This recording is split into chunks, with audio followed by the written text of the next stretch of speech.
त्याच पावलावर चालण्याचं काम मुस्लिम लीगचा दुसरा भाग म्हणजे आता उबाटा हे राम मंदिराच्या निमित्ताने भाषा करताय।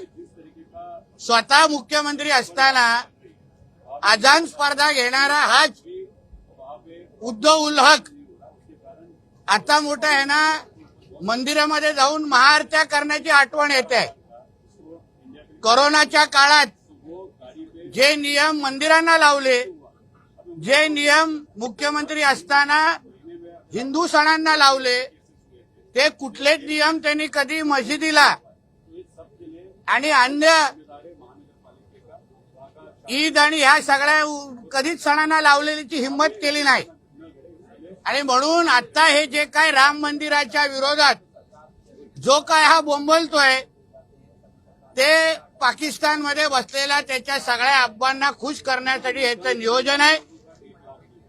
हिंदूंची बदनामी करणं, हिंदू राष्ट्राची बदनामी करणं, यासाठी ह्याच्यासारख्याच पाकिस्तानी एजंटला सुपाऱ्या दिलेल्या आहेत। आणि म्हणून आता राजकीय धर्मांतर झालं असलं तरी हिंदू राष्ट्राला बदनाम करण्यासाठी ही सगळी आता नवीन नौटंकी यांनी सुरू केलेली आहे। पण कुठल्याही मंदिरात पाऊल टाकल्यानंतर पण कितीही महाआरत्या या उद्धव उल हकनी करत असला तरी आमचे कुठलेही देव ह्याला काय पावणार नाही। खरं म्हटलं तर ह्यांनी ज्या ज्या मंदिरामध्ये हा पाऊल टाकेल तिथे गोमूत्राने शिंपडून ते शुद्ध करायला पाहिजे।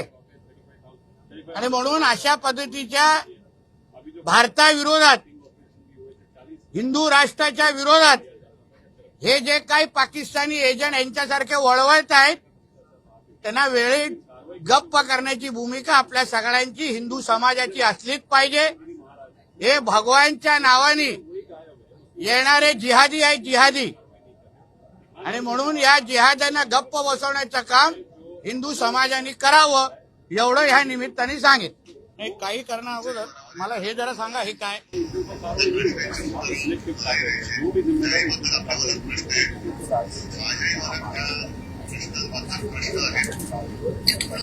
ऐकलं का?